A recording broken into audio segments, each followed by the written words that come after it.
Coming up on 5 Minute News.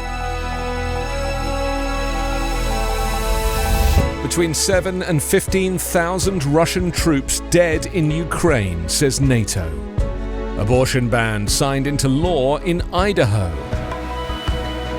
And Republicans attack Supreme Court nominee Jackson. It's Thursday, March 24. I'm Anthony Davis.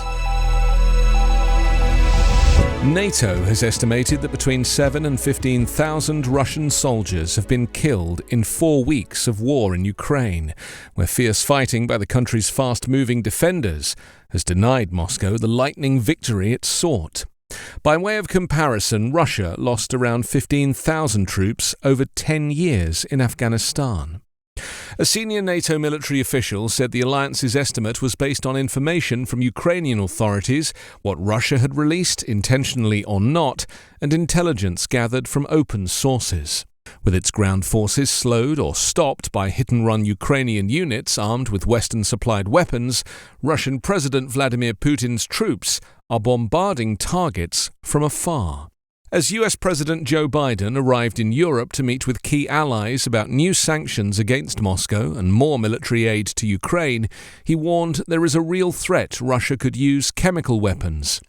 A secret White House task force meets 3 times a week to consider the consequences of such an attack.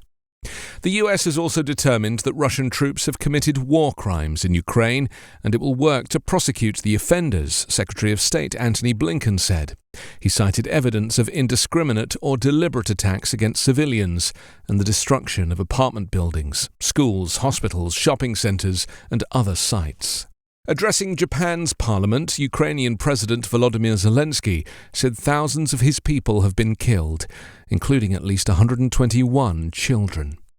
Our people cannot even adequately bury their murdered relatives, friends and neighbors. They have to be buried right in the yards of destroyed buildings, next to the roads, he said. Still, major Russian objectives remain unfulfilled. The capital, Kiev, has been bombarded repeatedly, but as yet is not even encircled. Idaho on Wednesday became the first state to enact a law modelled after a Texas statute banning abortions after about 6 weeks of pregnancy and allowing it to be enforced through lawsuits to avoid constitutional court challenges. Republican Governor Brad Little signed into law the measure that allows people who would have been family members to sue a doctor who performs an abortion after cardiac activity is detected in an embryo. Still, he said he has concerns about whether the law was constitutional. I stand in solidarity with all Idahoans who seek to protect the lives of preborn babies, Little wrote in a letter to Lieutenant Governor Janice McGeachin, who is also president of the Senate. Yet he also noted, while I support the pro-life policy in this legislation, I fear the novel civil enforcement mechanism will in short order be proven both unconstitutional and unwise. The law in the conservative state is scheduled to take place 30 days after the signing, but court challenges are expected. Opponents call it unconstitutional and note that 6 weeks is before many women even know they are pregnant. Advanced technology can detect a first flutter of electric activity within cells in an embryo as early as 6 weeks.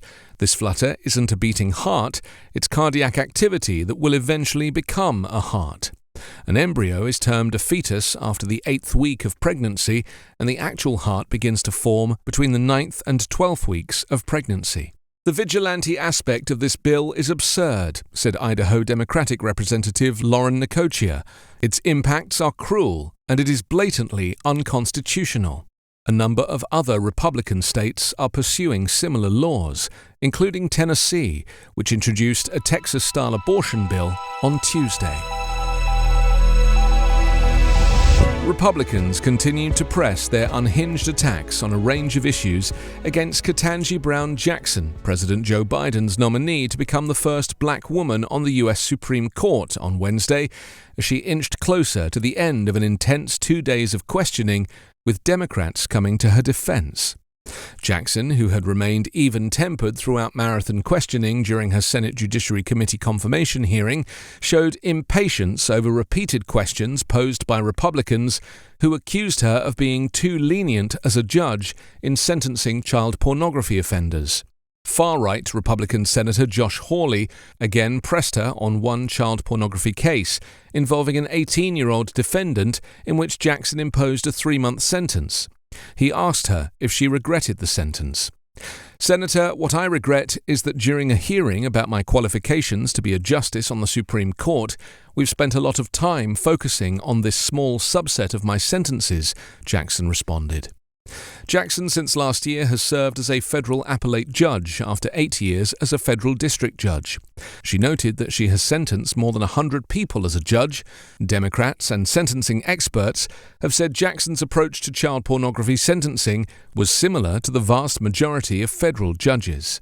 Democratic Senator Cory Booker said, "There is an absurdity to this that is almost comical if it were not so dangerous," of the Republican attacks. "You have earned this spot. You are worthy. You are a great American," Booker told Jackson, who could be seen wiping a tear from her eye. You can subscribe to 5-Minute News on YouTube with your preferred podcast app. Ask your smart speaker or enable 5-Minute News as your Amazon Alexa flash briefing skill. Subscribe, rate and review online at 5minute.news. 5-Minute News is an Evergreen podcast covering politics, inequality, health and climate, delivering independent, unbiased and essential world news daily.